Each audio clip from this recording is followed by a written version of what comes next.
the resource partner at IEEE Nagpur. Uh, Moving forward, we have four keynote speakers coming in today to speak to all of us, to share their wisdom with all of you and to understand more about what they actually do. And the very first keynote, we have Maitreyi Jichkar, who is the founder of Zero Gravity India. Thank you, Maitreyi, for accepting our invitation to be a part of this IEEE WiE International Leadership Summit. The secret of getting ahead is getting started. I know, I mean, most of you have heard of Maitreyi before. Maybe if you are hearing for the first time, Maitreyi at the age of 18 started Dr. Shrikant Jichkar Foundation and established a youth for lead platform called Zero Gravity that also operates as a happy school project. When most of the teenagers are concentrating on studies and trying to figure out what career opportunities to choose, she chooses something called creating a purpose of making a real impact of people's life. And her biggest asset nowadays is to give the makeovers to the government schools and the shelters. Thank you, Maitreyi, for joining us today again and giving us a keynote on how to start young and make a difference. Maitreyi, So much. Thank you so much. do you have a presentation to share? No, I don't have a presentation to go with my Your talk. voice is a little low, actually.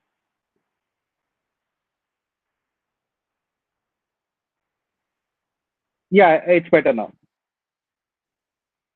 Am I audible? Yeah, loud and clear. Yeah. Hello? Yeah, you're audible now. You're not able to hear me? Yeah. Now I can hear you. I'm sorry. Okay, fantastic. Do you have a presentation? No, I don't have a Okay, presentation. fine. I'll let this slide stay for a few more minutes and after that let it go. Sure. So I can start. Yeah, you all yours. You have All 20 minutes with you. Yeah. So good afternoon, everyone present here. Uh, First of all, I'd like to start by thanking the wonderful team of IEEE WIE International Leadership Summit. I am very fond of platforms where people make each other realize that there's power in collaboration and mentorship over competition. So thank you so much. Voice is very less. Sorry. Your voice is coming very low.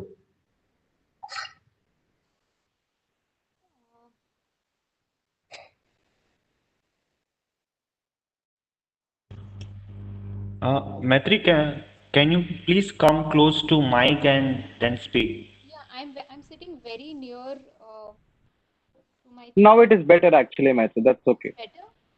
Yeah, it's better. Yeah. All right.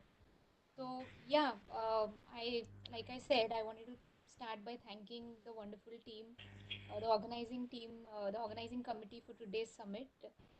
Um, I only have 20 minutes, so I don't want to, and I don't have a presentation to go with my talk today. I will try to keep it very short and to the point. I'm sure a lot of young people and a lot of students are hearing me right now. And so before we dive into the topic for today, how to start young and make a difference, I will quickly like to, introduce you to the work that I am doing so that I'll share my story because I want to really talk about the topic because it relates to me. I will be talking out of experience today. Uh, so just to give you a quick brief about the kind of work that we are doing, we are into, so I'm running a platform for young change makers to come together and work on projects of social good.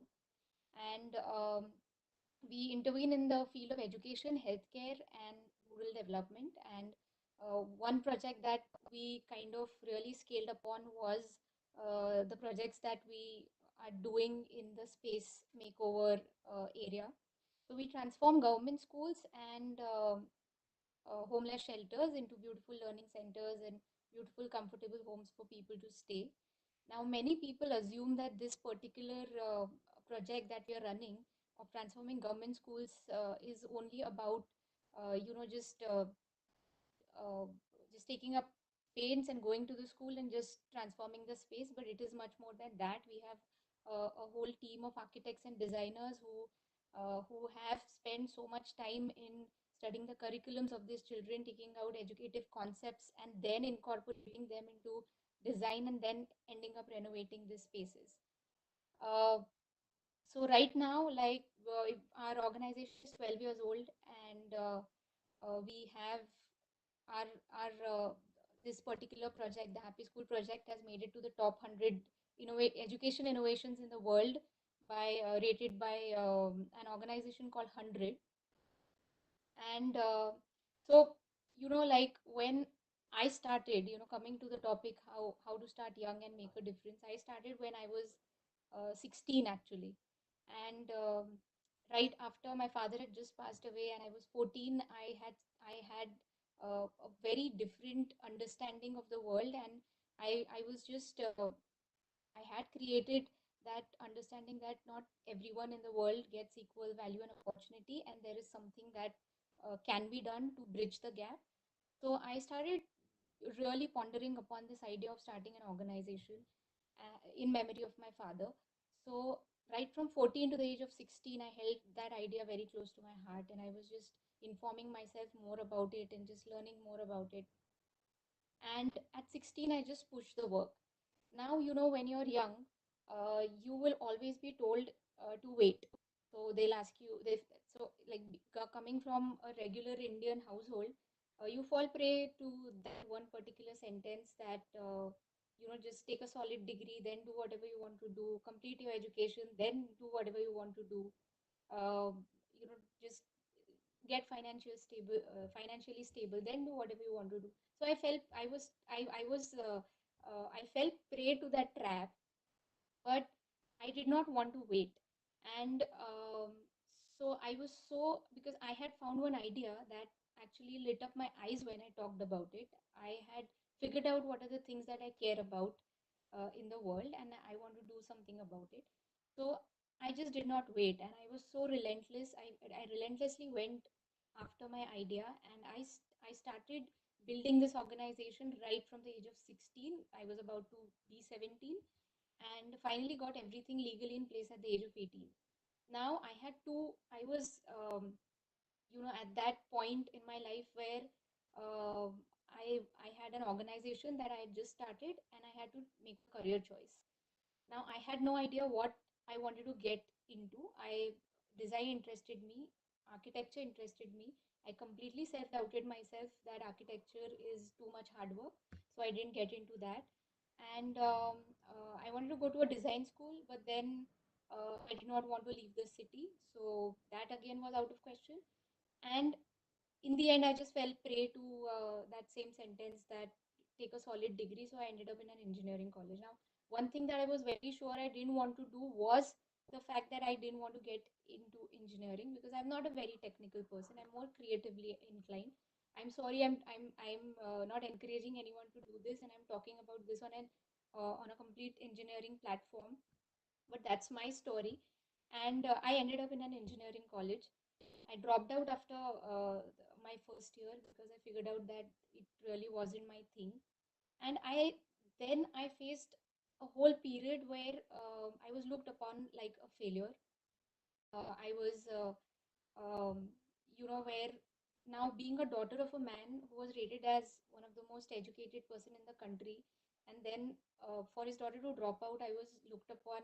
I went through a very like a very irritating phase where everyone was questioning what I'm doing. There were people told me that this organization is not going to last, and so I always told myself that um, there are ears that question and then there are ears that answer. I always say this, and I knew that eventually the story is going to connect and things are going to fall into place.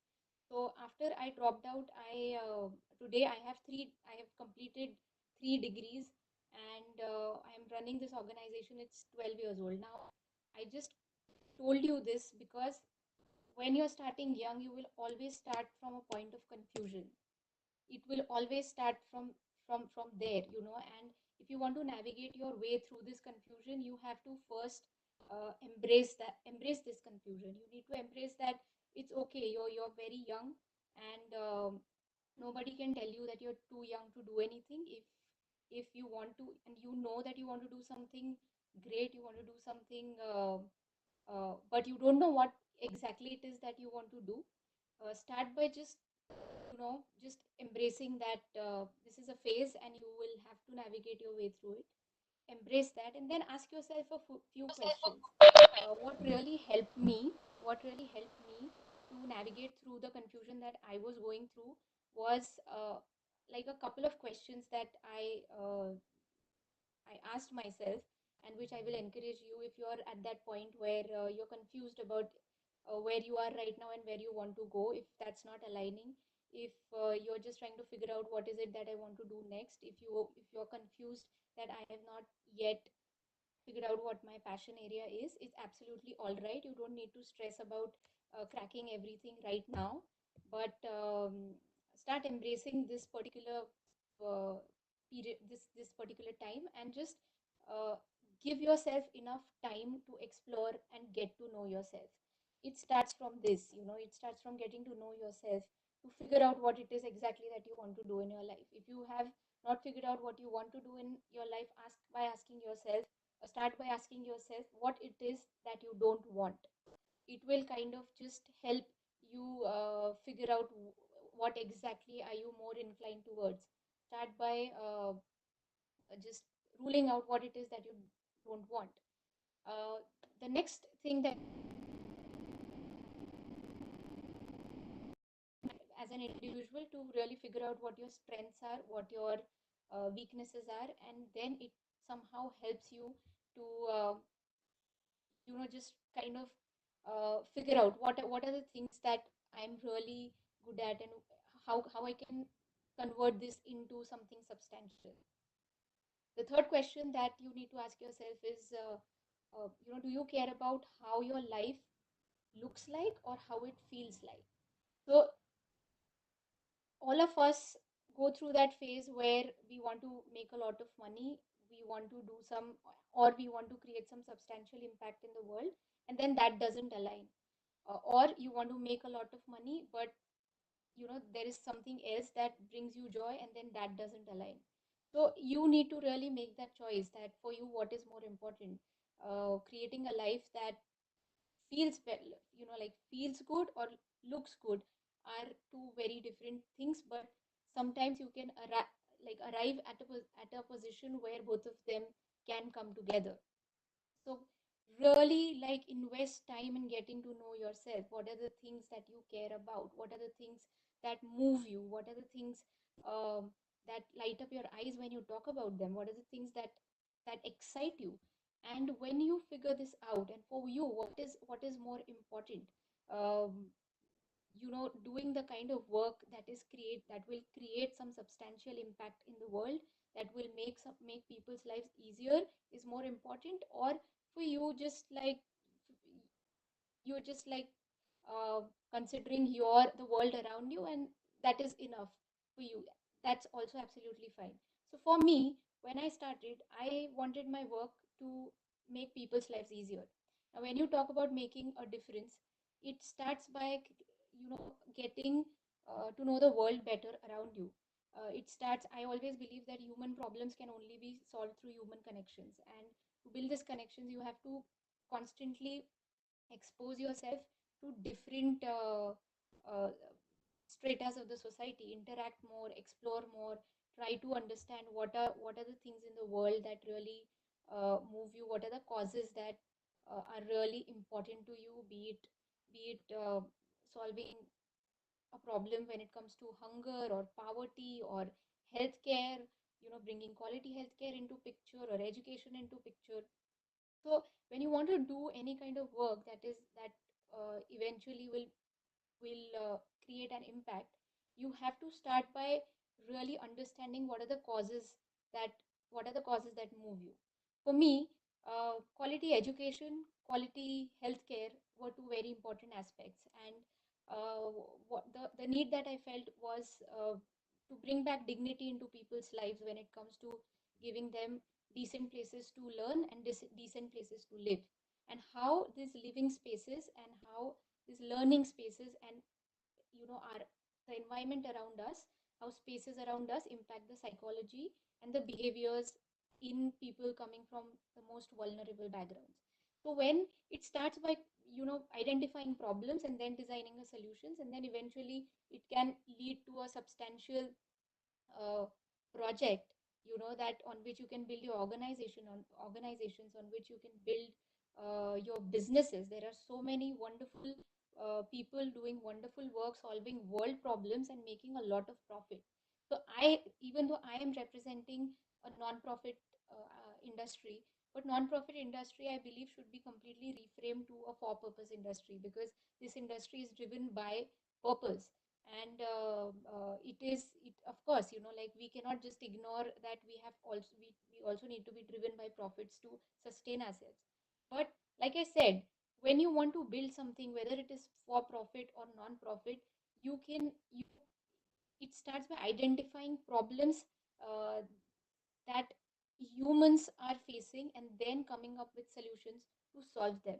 So you need to start from a point of uh, you know by carrying a little compassion and empathy towards the people around you, and especially people from the most vulnerable background, and then identify what are the problems that they are facing and how you can make their lives easier.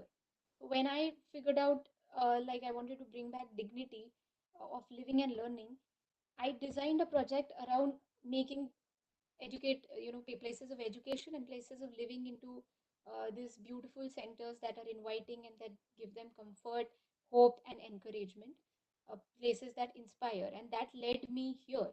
So, from a point where I was looked upon as a failure, to a point where, like, when I shared that I wanted to get into architecture, and I completely self-doubted myself. I thought it's too much hard work, and I didn't get into that.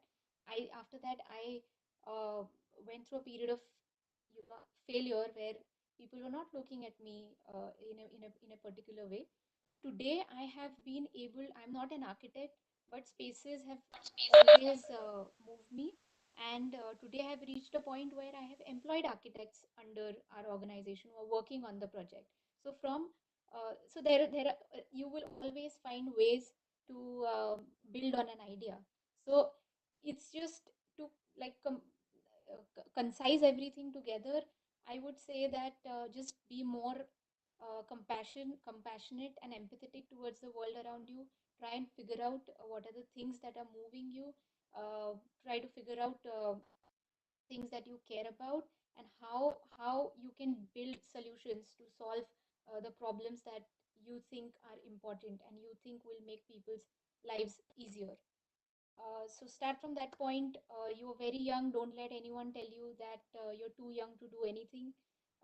Whether you're 16 or you're 60, I think to begin, just begin. Beginning is a beautiful and a brave thing to do. And uh, it's like, it doesn't matter when you start. It's just take the first step. Give yourself enough time to understand who you are, then give yourself enough time to explore what are the things that you love to do, and then build something around it. Share it with the people around you, people who think will build with you on your ideas, people who encourage you constantly. And just dive into it. Just dive into it, and don't worry about see, you cannot please everyone all the time, but just be a good example for those willing to look. Thank you so much. Thank you so much, Maitri. I appreciate everything. I know it's a lot of way you have sailed into all through your journey, and picking it up at the very early age is not something that everybody is fond of. I really appreciate all the effort you have been put into, and I can take one or two questions if there are any. If you can please put them in the chat window. In the meantime, I'll pull up my presentation as well. Yeah.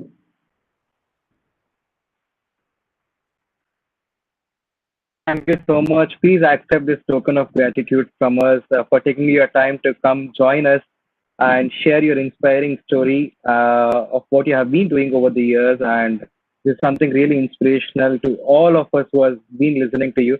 And I also acknowledge the presence of our next keynotes, Ms. Renu Rajani and Dr. Viswanathan Iyer, who have joined us, has been also been in listening to your talk. So thank you so much, Maitreyi. Appreciate all the great work you're doing. Good luck in everything you do on the Thank go you so forward. much. Thank you so much. It was lovely being here. Thank you. So we are running on time. That's something I'm actually keeping a track of time. So with no much delays, I see Takako switching on her camera. Thank you, Takako, for being there. Okay. Uh, Yeah.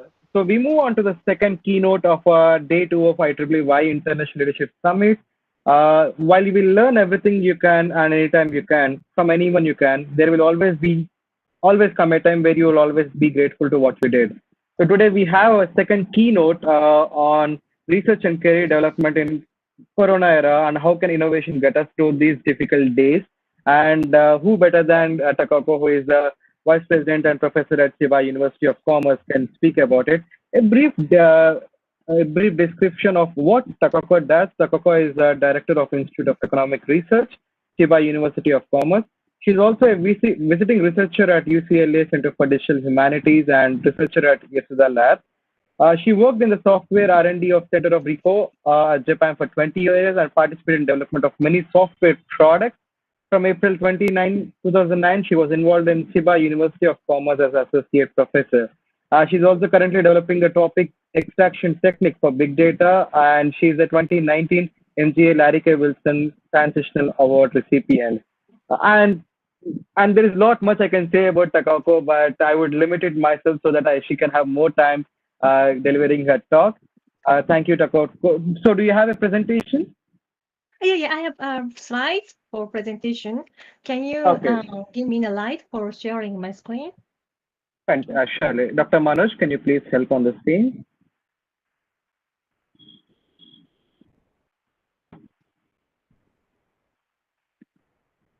Not yet.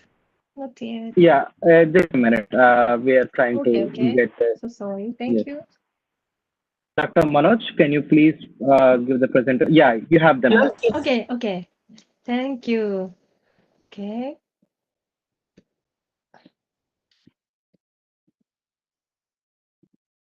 Can you see my screen? Yes, we can. Okay. Yeah, thank you so much for your kind introduction about me. Yeah, hello everyone. I am Takako Hashimoto, Vice President of Chiba University of Commerce, Japan, and currently serving as the IEEE Regional Secretary and past chair of IEEE Women Engineering International Committee. Yeah, thank you for giving me this great opportunity to share my thought and idea about their career development and research innovation in these difficult days. Especially, I would like to appreciate other Nagpur session, WIE affinity groups, and Preeti Bajadi and Amoli Belser. So they're really good friend, and also Basmi. So Bamisi, sorry. They are really good friends for me. So thank you so much. Okay. Okay, allow me to introduce myself again. So I'm the vice president of the Chiba University of Commerce and graduated from the Autonomous University in Japan. And as Vamsi said, I had a long history as an industry engineer of Rico Corporated. And while working at RICO, I got my PhD in computer science and engineering in 2005. And then I have one husband and one son and daughter. So, but fortunately, my kids are old enough. So already they are leaving my house, so my home. So I'm now living with my husband only. So in such sense, I'm quite free from the house mother. Anyway, so I can focus on my research and development. And in IEEE, so as I mentioned, I am now serving as the Region 10 Secretary, and I used to be the MGA MRRC Chair, Membership Recruitment and Recovery Committee Chair, and past chair of Women in Engineering International Committee. And I used to be the Region 10 Women Engineering Coordinator in 2011 to 14. And next year, I will be the Board of Governor of Computer Society. And my research topic is social data analysis. So I am doing the social media analysis using the kind of topic extraction technique, the unsupervised clustering technique, part of artificial intelligence, and kind of the big data analysis. So we are now analyzing the people's reactions and behavior after the severe incidents such as disasters, fake news spreading, and COVID-19 pandemic, and so on. In addition, so my university is the first renewable energy 100% university in Japan.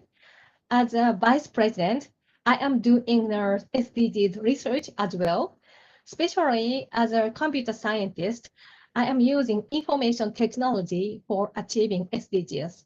So the right side figure shows the kind of analysis result, kind of the we are analyzing the electricity consuming patterns. That is a kind of the big data. So utilizing the machine learning method and try to extract the important information to save energy. But anyway, so let me start with the COVID-19 situation in Japan. So in Japan, we maybe as well as the same as all over the world, we are still fighting COVID-19. But the situation is maybe still less severe than in Western countries. So the total number of deaths so far in Japan is around 1,800, like this number. This number. I think this number is not be a bad number when we consider that Japan has a population over 100 million people. Yeah. So, but still, we are facing the second wave of the COVID-19 pandemic. This figure shows the newly confirmed cases in Japan over time. So from the early March 1st to November, early November. So you can see we are having the second wave and the number of newly confirmed cases increasing. So it's recently been on the rise again. So we are now doing the kind of the life with COVID-19. So and a new normal life thought, but still we have to be careful, of course, and we think that we may have another new pandemic by the COVID-19 soon. So it is a very tough situation still. And then the COVID-19 pandemic has had a huge negative impact on our lives. So maybe you already know. So, and this figure shows the number of the people who lost their jobs as a result of COVID-19. And you can imagine easily, so the number of people who lost their jobs by COVID-19 pandemic is dramatically increasing like this. So, and currently, this data is in September, the end of September. So, and in September, the 60,000 people already lost their jobs as a result of COVID-19. It is a very severe situation, very tough situation, and very, very bad situation for us, for people. And actually, many of those who have lost their jobs are said to be women. So actually, there are women. Majority of women are non-regular employment. So they are not a regular employment, and they are kind of the part-time worker. So from the viewpoint of the industries, it is easy to lay off those part-time workers. And unfortunately, a lot of women were laid off by industries after Corona pandemic. So this is a very severe situation. Of course, many male were also laid off, but we believe the women were more affected by COVID-19.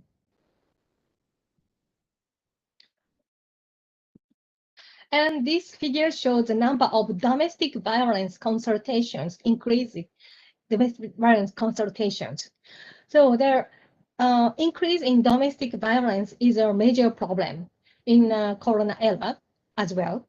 So especially in families. So this figure shows the number of domestic violence consultation, and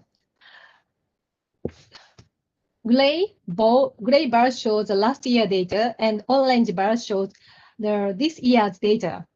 And the number of domestic violence consultation is increasing under the COVID-19 pandemic. So, and actually the victim of the domestic violence are mainly women. So it is very difficult to say what is happening, but actually this kind of situation we have to see.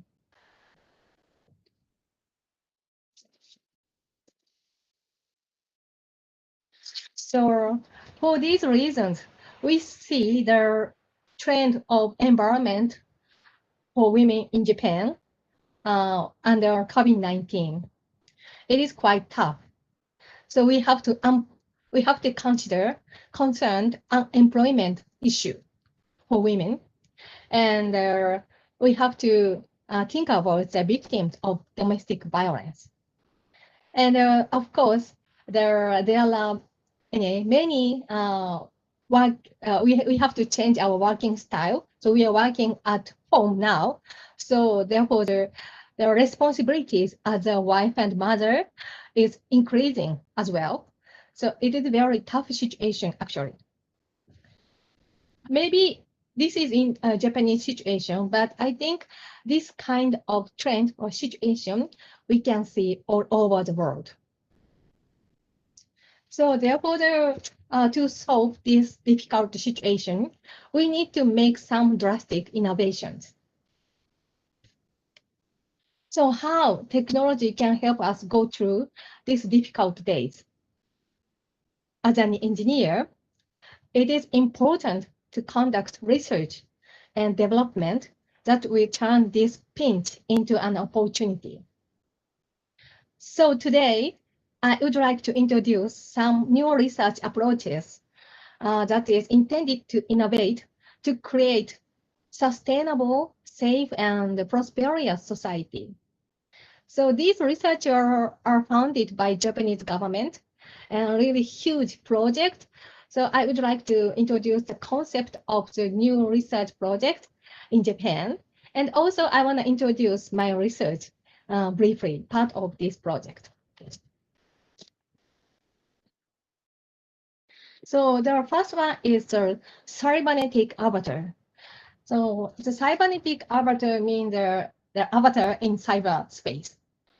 So this is the first example. This research aims society in which people are free from the constraint of body, brain, space, and time. Everyone can be active in their jobs and hobbies beyond human power. In the Corona era, cyber and physical will increasingly merge. So they are being merged. So in a cyberspace, we will be able to live a better life by being free from physical limitations. This research is truly appropriate for the age of the corona. And by 2050, this research project aims to realize this cybernetic avatar.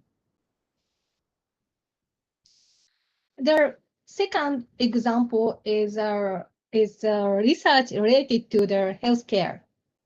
So the name is early prevention and prediction of disease. This research aims the society that will be able to predict and prevent diseases at a very early stage.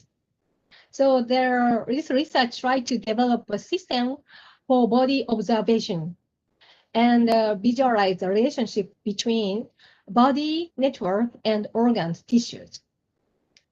So in the corona era, so the prediction of disease is quite significant. And it is a very important topic, and this research area should be emerged. So, and Japanese government decided to invest, to give money for this project. And another area is artificial intelligence robotics research. So AI robot that learns and behave on its own and harmonize with humans. Actually, this research is led by Professor Toshio Fukuda, our IEEE president, is our project director. Yeah, this project. So, and this today, so many manual jobs are being replaced by robots. Now, question is how will humans and robots can communicate with each other in an important issue. So now to solve the question, it is very important to develop robots that live in harmony with humans and with humans, and that will be realized through the co-evolution of artificial intelligence and robots. So this research aims to realize enriched society created by humans and AI robotics. And of course, quantum computer is a basic technology and very important. So in Japan, this is a very huge trend for research. We realize this is one of the most important research topic. So especially realizing error-resistant general purpose quantum computers for dramatic development of economy, industry, and security, it is very important. And utilizing the quantum computer, we need to try to realize a sustainable, safe, and prosperous society. And then I want to introduce our research that we are now trying to develop. This is a part of the Cybernetic Avatar project, kind of. So then we are trying to develop the collective behavior analysis by structuring topics on large-scale SNS. So this is a kind of the detection or prediction for the collective behavior on the social media, on cyberspace. So collective behavior is a term in sociology and psychology and so on. And it is spontaneous, unpredictable activities from experiences, thoughts shared by loosely organized members. So their collective behavior create their common interest and identity, and their collective behavior done by collective behavior is a cloud activity done by the cloud, such as panics, trust, and so on. So, and of course, cyberbrain, bashing, rumor detection, and so on cyberspace are included in their collective behavior. So we are now a lot of cyber communications, such as Twitter and online news site and so on. So in a cyberspace, to detect the collective behavior as soon as possible it is also very important innovation, the technology to realize the safe and secure society for us. And actually, maybe you may feel the number of human rights violations via the internet. cyberspace is increasing. This is the data of the in Japan, so provided by Ministry of Justice Japan. The number of human rights violations via the internet is increasing. It is a very severe issue for Japanese people. And actually, Japanese government has been trying to change the law. So the Ministry of Justice want to change the law to protect people from these human rights violations, but it is still difficult to solve the problem. So because Takako, sorry. just a minute. We are running short of time. Can you quickly complete it? I will conclude soon. Okay, and sure, thank you so much. Okay, so sorry. We are developing the high-level structuring method from the social media data, utilizing the unsupervised clustering method. And we are developing efficient text-to-speech data mining technology, so part of artificial intelligence technology. And this kind of I will skip the detail of this technology, but this kind of the technology is also very important for realize our secure and safe society. Okay, the conclusion. So we women under COVID-19 face tough situation. So to go through these difficult days, we should try new research. So for realizing sustainable, safe, and prosperous society.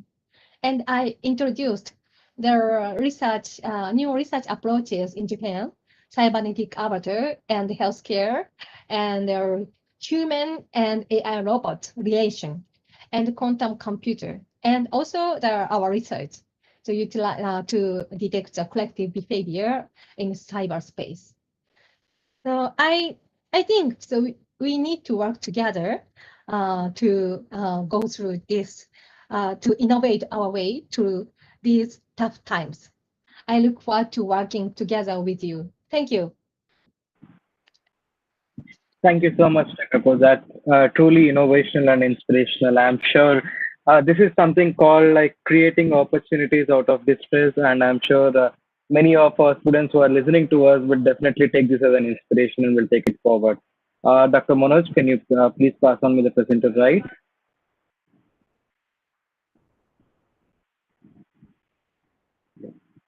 A minute.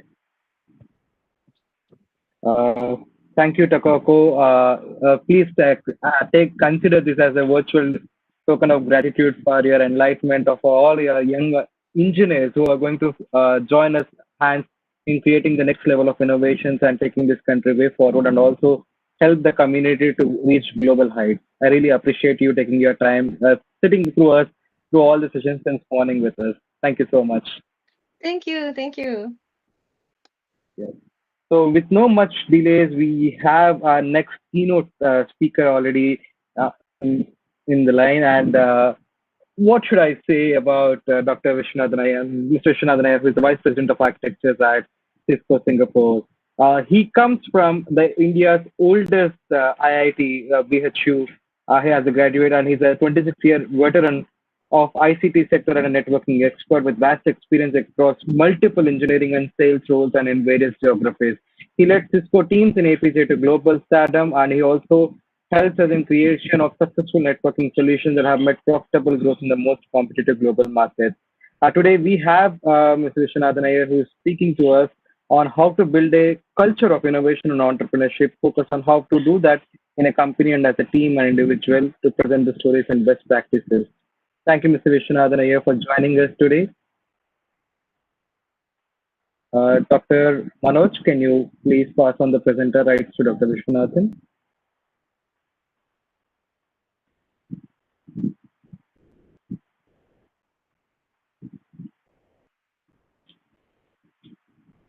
Yes, you're on mute actually.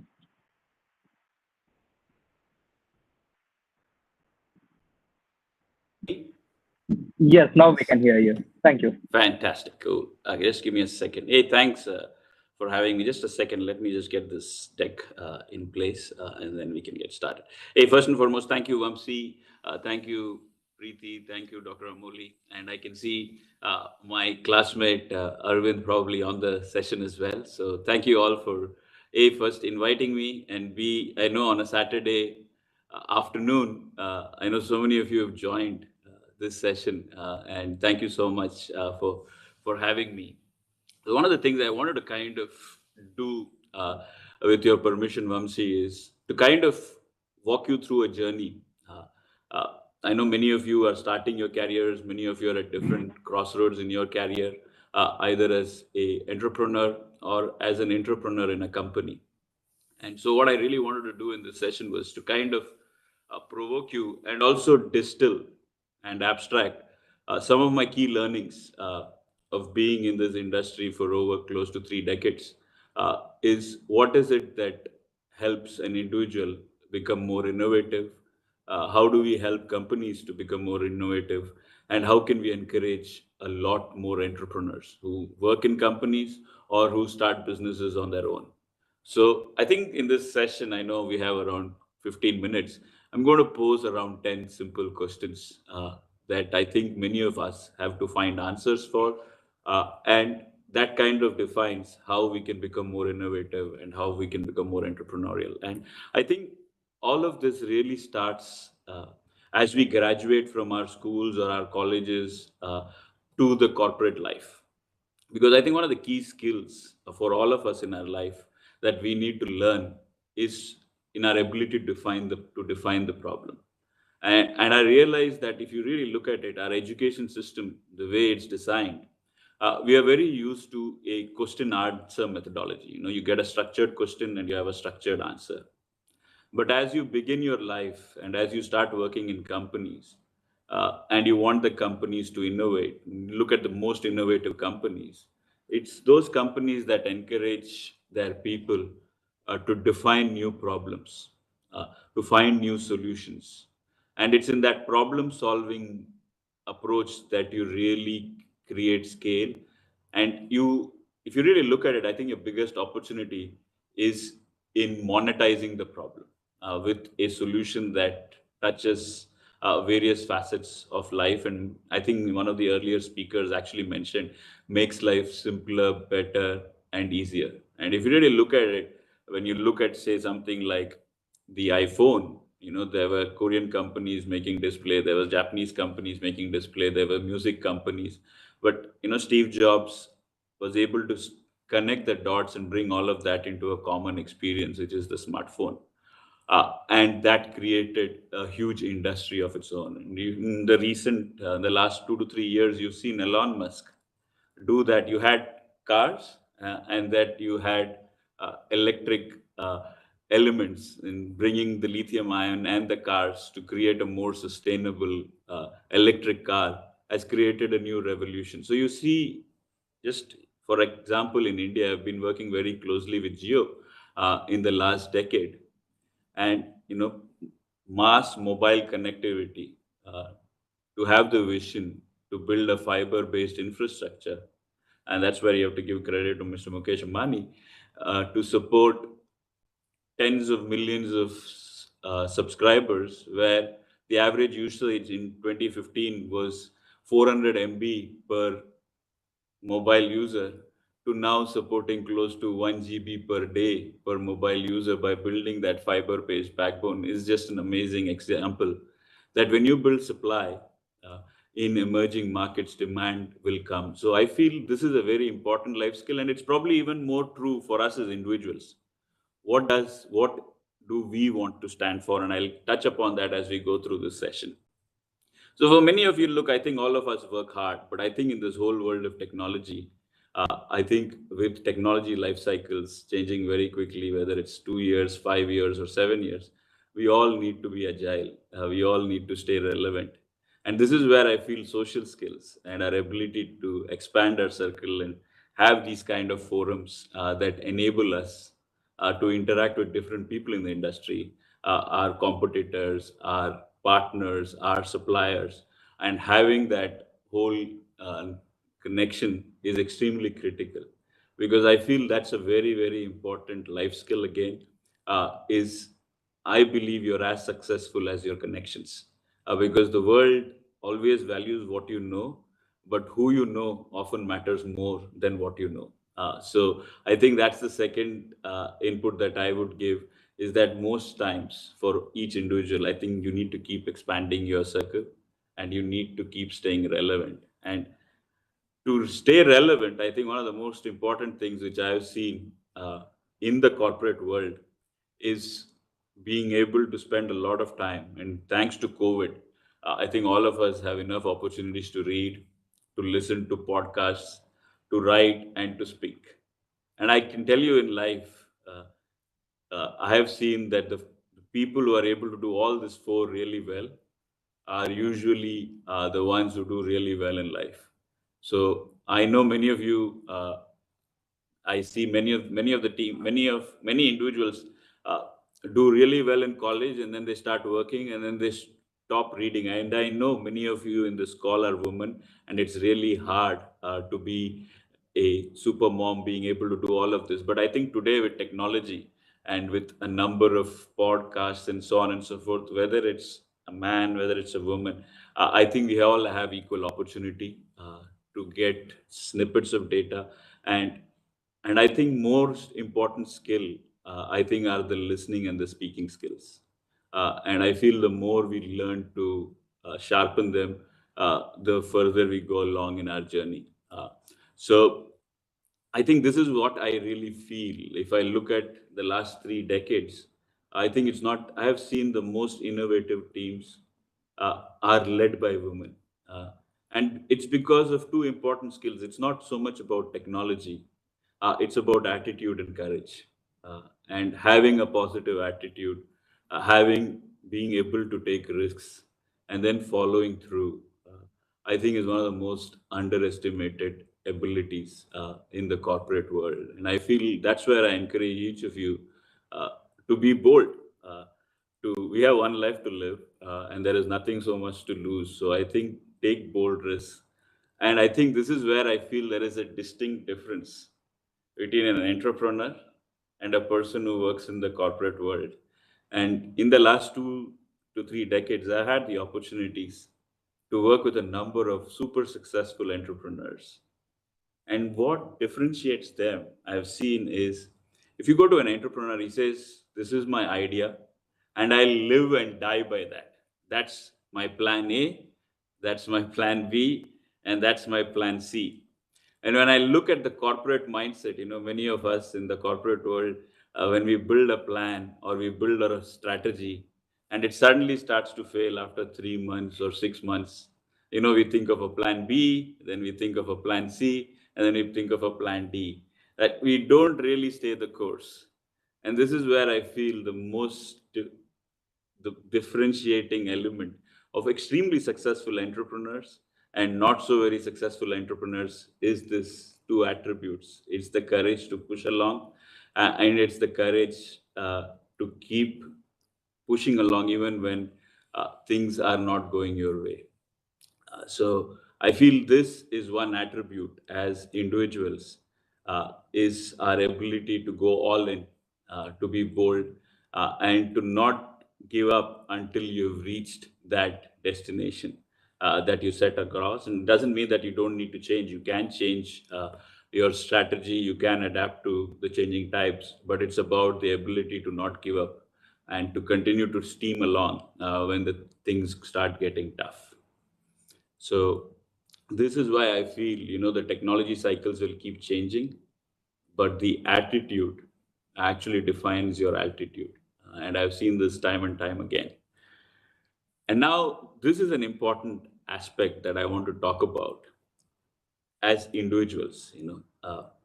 Who are we? What is our area of expertise? What is our purpose? What is our passion?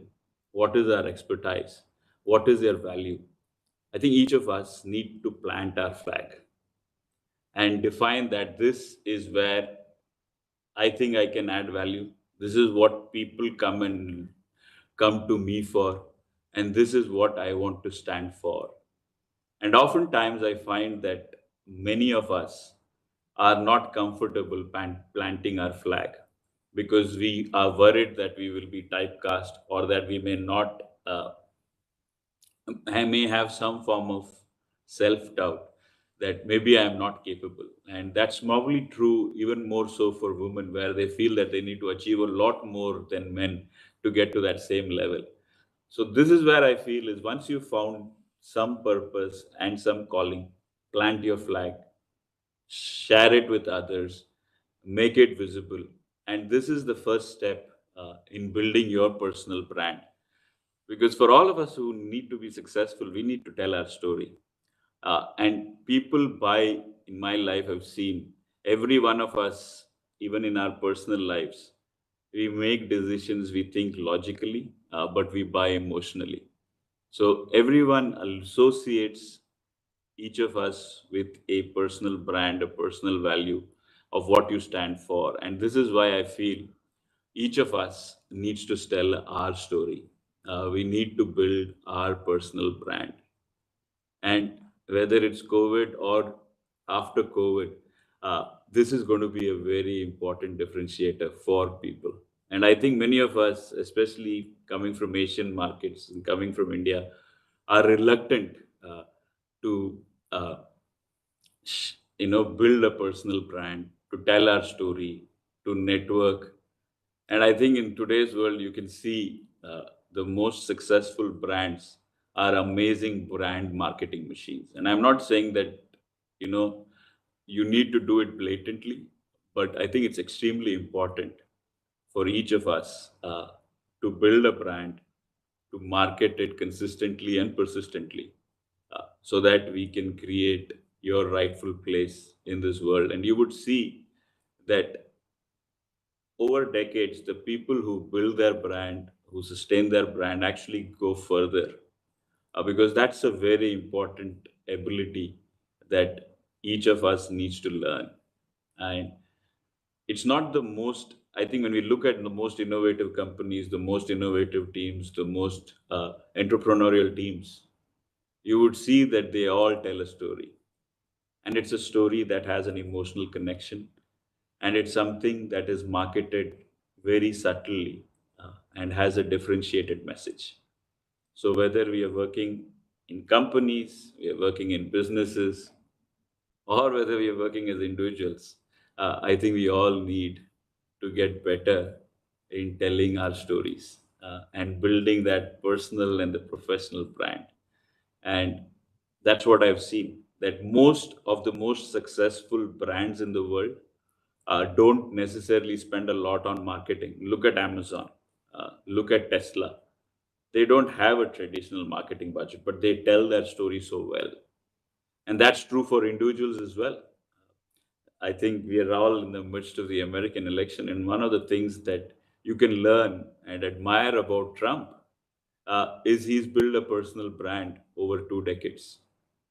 He was a real estate entrepreneur who learned to tell a story, set up a fantastic television series, and ended up becoming the president of America just because he knew how to market himself. So I think we live in a world where where you need to be, your voices need to be heard, and the folks who start getting good at this at their very young age will do better in the longer run. So I think this is one area where it doesn't matter what age you are, you need to start getting better at doing that. So this brings me to a very important aspect that we all learn is when we learn in our first 10, 20 years, we feel that success is what we do for ourselves. But as you would see that the person standing on top is essentially as successful as everyone down there holding him up. And this is very, very important. And it is often underestimated that success is what others do for you, not what necessarily only what you do for yourself. So please, I think there was the other speaker who spoke about compassion, who spoke about empathy, who spoke about investing in others, helping others realize their true potential. And when you do that, you will realize that the most successful businesses, the most successful teams are the ones that stand for each other. And when you build strong teams and you build strong networks, you build strong communities, it really helps you grow and become better. And in a world where things are changing so fast, you need a strong network. You need people who can give you help in different dimensions. And therefore, please invest in networks, invest in people, invest in learning from others, and building this community of expertise, building this community of capabilities, because that's what's going to take you far. And I can tell you the most innovative companies are the ones who are really successful in working with an ecosystem of partners, because no one can do it alone. Uh, so this is a very important skill, and it's a life skill. And I've seen that success invariably is what others do for you more than what you do for yourself. So please take the time to build your network, uh, to expand your connections, and to learn from them, and to help them grow. And in that process, you would also grow. Because I have seen in every job that I have done, in every team that I have led, when you grow your team, when you grow your ecosystem, you grow your business, and invariably you grow yourself. So I think the last two themes that I have in my session is essentially, look, I think there are every 10 years or there is a challenge in the world, and we are going through COVID now. And it's just like in the past, there are times when dinosaurs die and the new world emerges. So similarly in business today, I think it's the most agile that will succeed. And in our lifetime, we will lose jobs. Our businesses will close down. But for every person out there who's challenged, there is someone who is growing faster.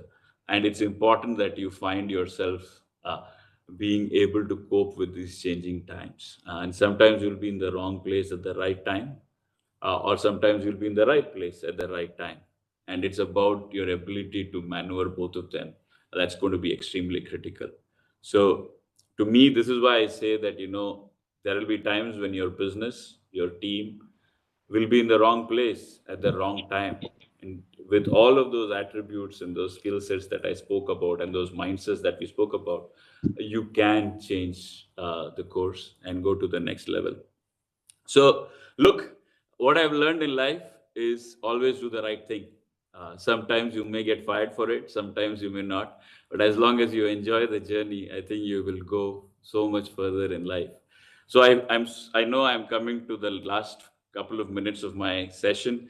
So I just thought this is the most interesting slide, and I think even if you didn't hear any of my talk, I think I tried to summarize all the key learnings on how we build this culture of innovation, how we can become more entrepreneurial in our life, and how did I abstract all of what I've learned in the last few decades into 10 simple principles for all of you to consume. So let me pause here.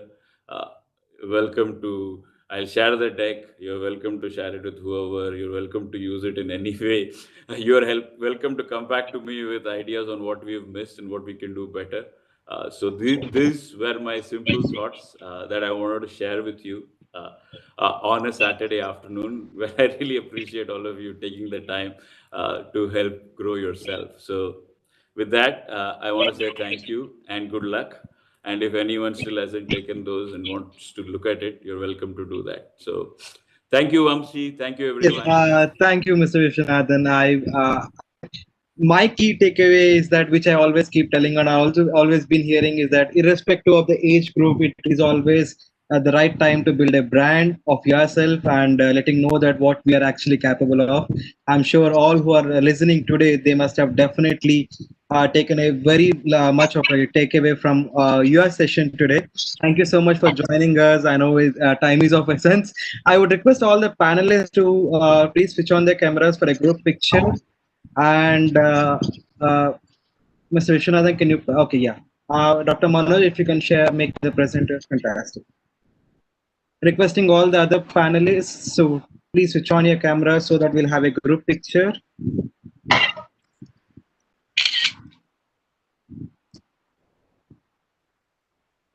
Preeti ma'am, still 8 hidden cameras. Yeah. See, just going back to my screen.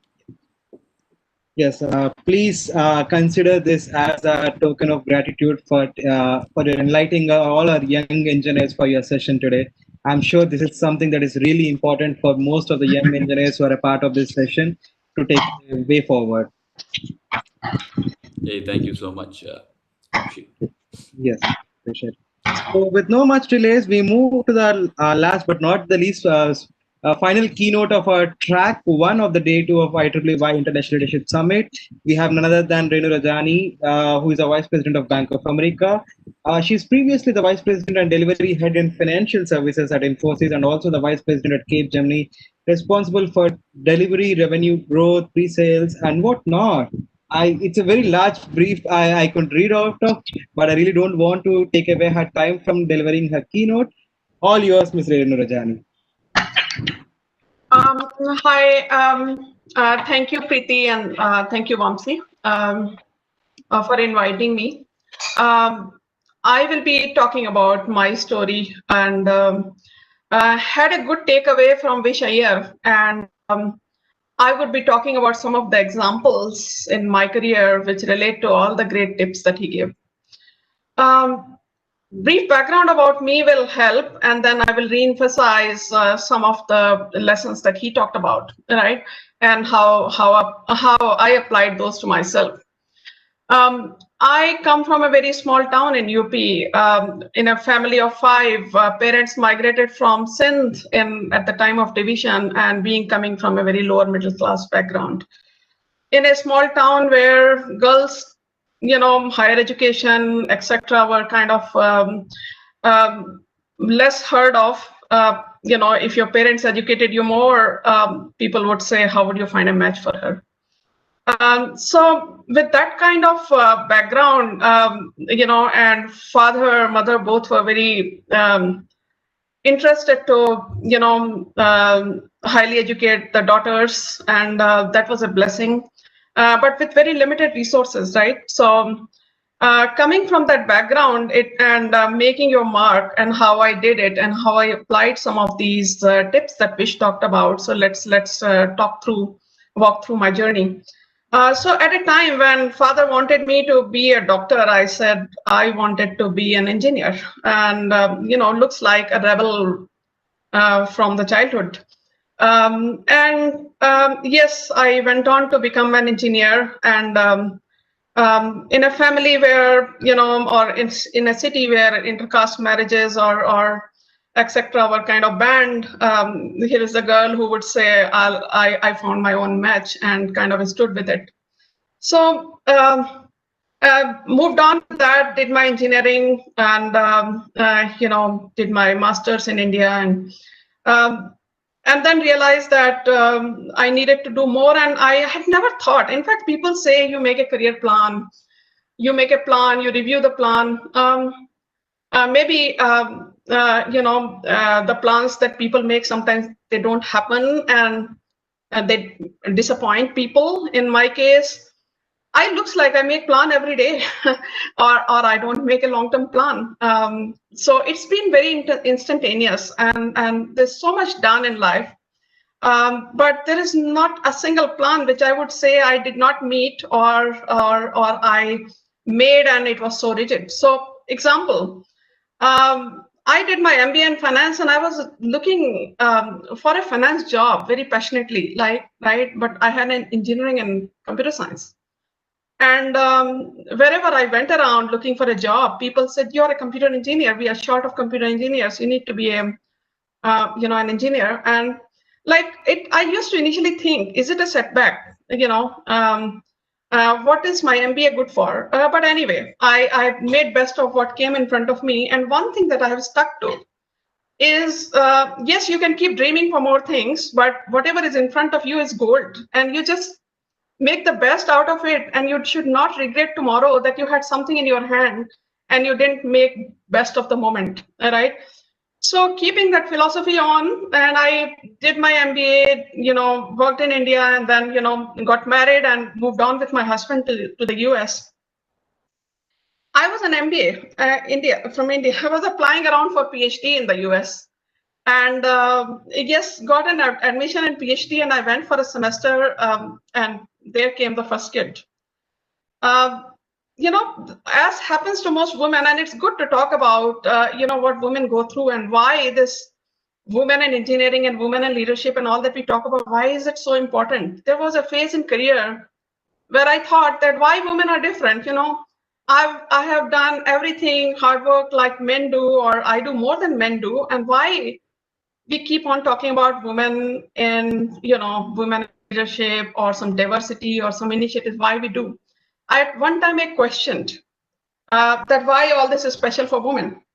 But then, yes, it is important. So let me give some examples, what I have been through as a woman and women in leadership.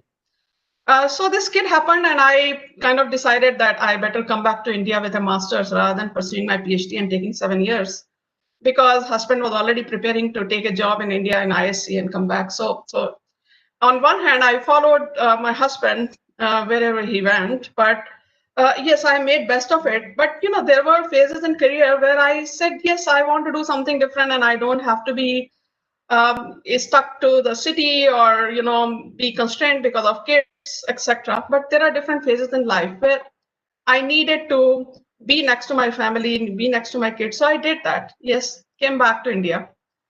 Then the kind of jobs I had, right? I got into consulting. I was in KPMG consulting, and that's the kind of job where you go around. Your job is about being in front of clients, applying your methods and consulting in new situations, and learn on your feet and be connected to the CXO level. So great learning, 5 years, and I was in consulting and IT, etc.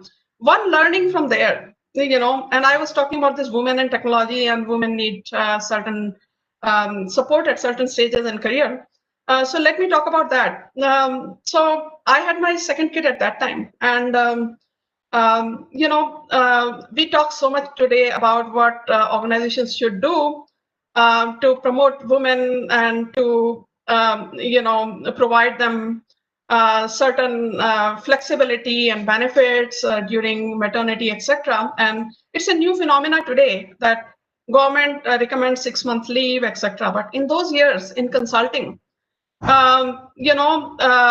months leave is unheard of. I went back to work in 3 months, and the one worry that my boss had was this consulting jobs are, you have to be next to your client. So he found a job for me. He said, look, for next 3 months, I'll give you something which relates to research. And I know what he went through. His boss told him that, look, in consulting, our whole model is around revenue and billing. And if she is not in front of customers, how is it going to help organization? And he stood by his decision, supported me. And, I started going out to the customers only when, it was, kid was a bit older. So those kind of benefits, or support from my managers helped me. Now coming next, so I moved on, and let me talk about some more learning. So I was in a pretty safe, good job and getting promotions and learning new stuff. But there, you see this Y2K and e-commerce and all that started happening. And I thought I need to be deeper in technology. And that's the time you call it risk-taking, need for, causing disruption to yourself. So people said foolish, right? Why would you kind of do things which you are in a great organization, it's giving you great career path. But then I decided to jump into a startup. Yeah, lesson learned. And it, one can call it a failure or mistake, but no, in 1 year I learned what I would have learned in 10 years, right? The organization didn't last. I moved on to yet another startup, only to figure out that within 3 months, boss told me, the big boss, the head of the company told me, oh, you've come here for supply chain consulting, and that's the kind of work we do in customer-facing geographies. How about you doing a new role? And that's what is the trend right now. And he said, Renu, I want you to set up software testing. And my God, I had never thought of it. But then you have choice. You can move on, get out, or you take on the challenge. I thought, okay, what is there to lose? In worst case, I will make a failure. I will lose my job. Fine. Let me experiment. So there you go. I just built my networks, learned on my feet, certified myself, set up practice, got into touch with everybody who was trying to do it, and in the process wrote my first book. It increased my confidence to a level that became a habit, that if the organization is not causing disruption for you, you cause it for yourself. Every 2 years, I saw my team multiply 10 times. From setting up from 30 to 300, 3,000 plus, it just happened in 4-5 years, and it kept on increasing the confidence level. Now, that was a rotation caused by the organization. Then I decided that, I was one of the top 30 women in leadership in IBM, and IBM is a sponsor here. Great organization known for, promoting women and diversity and so much rotation. So thanks for that.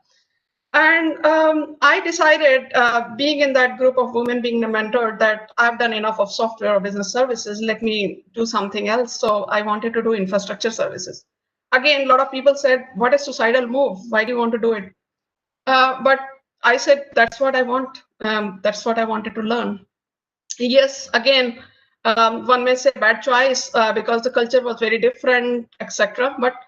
But again, I would say I learned what I wanted, right? And that's the learning, software plus infrastructure, which has been so important for my career where I am today. So rotations have paid me off. Risk-taking has paid me off. Taking the jobs which others don't do and taking pride in those and being successful in those, and keeping myself motivated, bringing my passion and energy, it has all paid off. Moved on from there, took a job in Capgemini, in IBM. I, in fact, set up the first thing, unit price-based model. And that took me for, you can say, next 8-10 years. That was the era of, on-demand services, so pay on demand. And I was one of the first pioneers setting up that factory model. That took me from one role to other, to Citi, to Capgemini, and larger and larger teams, best of the services, etc. Now, what are the 10 things that that Vish Iyer talked about? And let me talk about what I do beyond my job, what keeps me where I am, right? Or what has given me further opportunities. Following my instincts and doing things. So, for example, last year, I told about my PhD, and I left the PhD in US. My daughter is doing PhD, and she would complete. And 8 years back, I thought, my God, this is the time kids have grown up. I need to, fulfill my dreams. So enrolled for a PhD, which got submitted last year. And being through that for almost 7 years and continuing to pursue it is an enormous effort, believe me, along with a job. So there have been ups and downs. So what all it takes to continue with all that pressure, hard work, and taking multiple things and juggling with that, managing family, kids, and job, and so much more. Some of the mentoring, right? Being able to bounce your ideas and talk to people who listen to you, building your networks, learning from them, having strong sponsors, and all these are blessings. But everything doesn't go as you want. Sometimes you will get stuck with wrong people, wrong environment, not very happy feelings, and yeah, I mean, when that happens, and you figure out that it's not because of you, it's a toxic environment you're in, all right? Don't hesitate to move on. I mean, find something which works for you, because keeping yourself motivated, happy, and passionate, feeling at the end of the day that you bring value and you learn something new is very, very important. So that's what I have stood for and have benefited from. Coming to, let me just talk about some of the things which said, and let me see where I stand on those. He talked about community and this speaking, etc. When I was at Capgemini, I was in newer and newer areas doing so many experiments in terms of building POCs or meeting every new client, proposing some new offering. And I just didn't keep quiet there, So each time we had something new. So we had an internal social media channel. So we publish it there, and we'll publish it to market. I was one of the top 10 social media expert in managed services for Capgemini. That got back excited, and they said,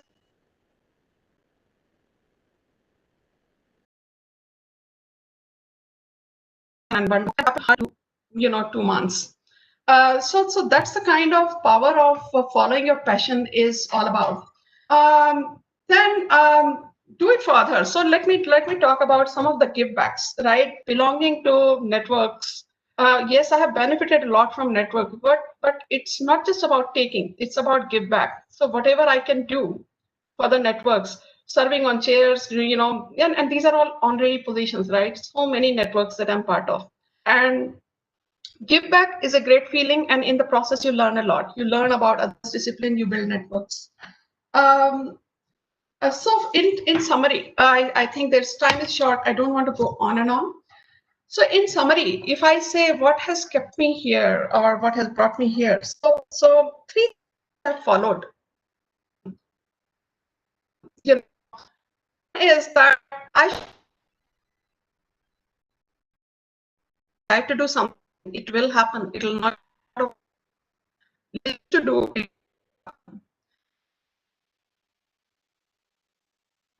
So there's enormous focus at it, determination, focus, right? And then results don't happen. Sometimes don't happen. Sometimes things are not in your control. Environment changes. COVID, nobody has seen, right? So there are things which are beyond your control. And when that happens, have some patience. Wait for results, right? On one hand, when things don't work, you can move on, and when things are not going well. But at the same time, when you know that everything you are doing is for good for the organization, you're learning, have some patience for results, and it will pay you off. So that's in summary, all with no notes. I just talked about some of the career story from my side. Thank you, everyone. Thank you, Ms. Renu Rajani. I'm sure it's something that's really inspirational, and something that it's not that something that comes with just like that. You have come a long way journey, and I'm sure it's a source of inspiration to all of us. Preeti ma'am, you want to add anything? I have been always following for her, like maybe last at least 4 years, and it's so inspiring and so much learn from Renu, and especially her logic, the way she has a thought process and how she has developed herself is commendable. Thank you so much, Renu, for being with me, and having friend is on one side, but then having true individual and professional things on other side. So I salute to your that professionalism. Thank you, Preeti, for being a great sponsor. Thank you. Thank you, Renu ma'am. Please consider this as a token of gratitude from all of us at IEEE the Best Leadership Summit. Thank you so much for taking out your time on a Saturday afternoon, and speaking to all our young brigade and being a part of it. So with no more delays, I'll hand over the session to Ms. Prachi Patorkar, who will take over for the track 2 of empowerment. Over to you, Dr. Prachi. Thank you so much. Thank you, Vamsi. Yes. Thank you, Renu madam.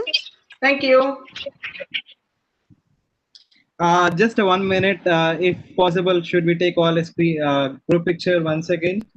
I see the next panel also coming in. Can I request all the panelists to switch on their cameras? Yes. And Manoj sir, can you please bring in Prerna ma'am and Amit Kumar sir from the audience to the panel? Prerna ma'am, Prerna Gaur and Amit Kumar. Okay. Yeah. Hello everyone, this is Sukanya here. Yes, Sukanya ma'am, if we can see. Yes. Just 1 minute, we'll take a group picture and yes. Sure. Ranjit sir, Arvind sir, please. Can you have?